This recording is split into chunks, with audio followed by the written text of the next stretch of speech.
Hi friends! నమస్తే అందరికీ. This is Madhavi Narasimha. Welcome to my channel. ఈరోజు ఈ వీడియోలో నేను తిరుపతిలో ఉన్న ఇస్కాన్ టెంపుల్ అండి. చాలా చాలా చాలా బావుంటుంది టెంపుల్ అయితే. మీకు నేను లోపలంతా చూపిస్తాను. తిరుపతి ఇండియాలోని పవిత్రమైన యాత్రా స్థలాల్లో ఒకటిగా విరాజిల్లుతుంది. అయితే తిరుపతి వెళ్ళినప్పుడు కేవలం 7 కొండల మీద ఉన్న వెంకటేశ్వరుని దర్శించుకొని వెళ్తుంటారు. అయితే ఈ మహిమాన్విత ప్రదేశంలో మనం దర్శించాల్సిన చాలా ప్రదేశాలుంటాయండి. కలియుగ దైవం చుట్టూ ఎన్నో దర్శనీయ ప్రదేశాలు, అలాగే ప్రకృతితో మమేకమయ్యే విశ్వమంతా నిండి ఉన్న ఆ మహారూపాన్ని దగ్గరగా మనల్ని తీసుకువెళ్ళి అనుభూతినిచ్చే ప్రదేశాలున్నాయి. వాటిలో ఒకటి ఈ ఇస్కాన్ టెంపుల్ అనమాట. చూసారు కదా! బ్లూ కలర్‌లో అంటే లైట్ బ్లూ కలర్‌లో, స్కై బ్లూ కలర్‌లో ఉంటుంది టెంపుల్ అంతా. కలియుగంలో శ్రీకృష్ణుడి కోసం అనేక దేవాలయాలు నిర్మింపబడ్డాయి. వాటిలో కొన్ని శ్రీకృష్ణ దేవాలయాలు నిత్యం భక్తులతో, యాత్రికులతో కిటకిటలాడుతూనే ఉంటాయి. ప్రతినిత్యం కొన్ని వేలలో భక్తులు శ్రీకృష్ణుడి అనుగ్రహం పొందడానికి దేవాలయాలకు వెళ్తూనే ఉంటారు. మనం సాధారణంగా శ్రీకృష్ణుడి దేవాలయాల్లో శ్రీకృష్ణుడితో పాటు రాధ లేదా రుక్మిణి ఉన్న విగ్రహాలు కొలువుదీరుంటాయి. కాకపోతే ఈ టెంపుల్‌లో వెంకటేశ్వర స్వామి ప్రధాన మూల విరాట్‌గా మనకు కనిపిస్తుందండి. ధ్వజస్తంభం దగ్గర నుంచి మనం మెట్లెక్కగానే వెంకటేశ్వర స్వామి విగ్రహం అనేది మనకు దర్శనమిస్తుంది. మనం స్వామివారిని దర్శనం చేసుకున్న తర్వాత మనం పైకి వెళ్తామనమాట. యాక్చువల్‌గా ఏంటంటే లోపలంతా మొబైల్ ఎలో లేకపోవడం వల్ల నాకు వీలైనంత తీశాను. ఇటు గోవిందాస్ రెస్టారెంట్ అని ఉంది కదండీ! ఈ రెస్టారెంట్ వచ్చేసి అంటే ఇస్కాన్ టెంపుల్ రిలేటెడ్ అనమాట.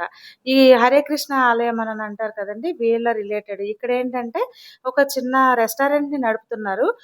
పైగా లోపల కూడా ఏంటంటే వీళ్ళు ఏవైతే వనమూలికలు గాని, లేదు అంటే మనకి ఫుడ్ ఐటెమ్స్ ఉంటాయి కదా!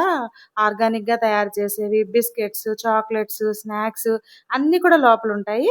అండ్ నెక్స్ట్ ఏవైనా అరుదైన వనమూలికలు ఎవరికైనా కావాలి అని అనుకుంటే గనక, మీరు ఈ తిరుపతిలోని ఇస్కాన్ టెంపుల్‌లో నేనైతే చూసానండి. ప్రతీదీ ఉంది. బట్ వాటిని నేను తీయలేకపోయాను. ఎందుకంటే లోపల మొబైల్ అలో లేదు. వీలైనంతే తీయగలిగాను. చెప్పాను కదా! ఎవరికైనా ప్రత్యేకమైన వనమూలికలు గాని, లేదంటే ఒక పవిత్ర గ్రంథాలుంటాయి గదా! పురాతన గ్రంథాలు గాని, లేదు అంటే గనక ఏవైనా స్టోరీ బుక్స్ కానీ మీకు కావాలంటే మీరు ఖచ్చితంగా ఇక్కడికెళ్తే మీకు దొరుకుతాయండి. లేదు తిరుపతిలో మీకు రిలేటివ్స్ ఎవరైనా ఉంటే ఈ ఇస్కాన్ టెంపుల్ దగ్గరికి వెళ్లి ఒకసారి చూడమని చెప్పండి. వాళ్ళకి ఖచ్చితంగా దొరుకుతాయి. ఆయుర్వేదం మూలికలు గాని, వనమూలికలు గాని ఇలాంటివన్నీ. వీళ్ళేంటంటే ఈ స్టూడెంట్స్‌కనేది ఇలాంటి స్కిల్ కాంటెస్ట్ అనేది ఒకటి రన్ చేస్తున్నారంట. దీని గురించి కూడా మాకు ఎక్స్‌ప్లెయిన్ చేశారు. అయితే ఇక్కడ మనం లోపల పూజ చేయించుకోవడానికి రూ. 100 అనేది టికెట్ ఉంది. దానితో పాటు మనకి ఫ్రూట్స్ అన్నీ ఇచ్చారు. యాపిల్స్, బనానా అవన్నీ ఇచ్చారనమాట. మనం లోపలికెళ్ళి ఇంకా ఇంతవరకు లోపల గుడంతా ఉందండి. అంతవరకే నేను తీయగలిగాను.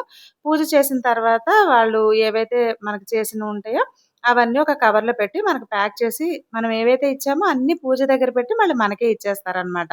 అది కూడా మనకి పేపర్ కవర్‌లో పెట్టి ఇచ్చారు. ప్లాస్టిక్ అనేది ఇక్కడ అసలు నాకు కనిపించలేదండి లోపలంతా. చూసారు కదా! ఇలా కవర్‌లో పెట్టిచ్చారు. ఇక్కడ నుంచి బయటకొచ్చేసాం. లోపలైతే హ్యాండ్‌మేడ్ ఐటెమ్స్ ఉంటాయి గదా! బ్యాగ్స్, వూలెన్ స్వెటర్స్, పెయింటింగ్స్ వేసినవి అలాంటివి చాలా ఉన్నాయన్నమాట. వీళ్ళు చాలా ఇట్లాంటివి ఆర్గనైజేషన్స్ కూడా నడుపుతున్నారంటండి. చిన్న పిల్లలకి గానీ, అనాథాశ్రమాలు గానీ అంటే మనం ఇవ్వాలనుకుంటే డొనేట్ చేయొచ్చు. లేదు అంటే మనం అక్కడ పైన విజిట్ చేసేసి వచ్చేసేయొచ్చు. అది మనిష్టం. కానీ నాకైతే వీళ్ళ ఈ ఇస్కాన్ టెంపుల్ అనేది కాన్సెప్ట్ నాకు చాలా బాగా నచ్చిందండి. అంటే గోవులకు సేవ చేయడానికి ఉంటాయి కదా! వాటికి రిలేటెడ్‌గా గాని అంటే మనకి నచ్చితే ఇవ్వచ్చు లేకపోతే లేదు విరాళం అనేది. కానీ ఇవ్వాలనుకునే వాళ్ళు అలాంటి చోట ఇస్తే కొంచెం వీళ్ళకి గూడా ఎంకరేజ్‌మెంట్‌గా ఉంటుందనిపించింది. చాలా రకాల వనమూలికలు అంటే హెయిర్ ఆయిల్‌లో వాడేవి గాని ఇలాంటివి ఉంటాయి కదా! స్పెషల్‌గా అవన్నీ తిప్పతీగ కషాయాలకు వాడేవి ప్రతీదీ ఉన్నాయండి. మీకెవరైనా కావాలనుకుంటే గనక దీనికైతే నేను ఈ ప్లేస్‌ని ప్రిఫర్ చేస్తాను. అండ్ విజిటింగ్ కూడా మీకు బెస్ట్ ప్లేస్ అండి. చాలా ప్రశాంతంగా ఉంది. వీడియో నచ్చితే చిన్న లైక్ చేయండి. అండ్ ఎవరైనా తిరుపతి వెళ్ళినప్పుడు నా ఛానెల్‌లో నేను వీడియోస్ అప్‌లోడ్ చేశాను. ఒకసారి ఆ వీడియోస్ కూడా చూసి మీరు కూడా విజిట్ చేయండి. Thank you for watching.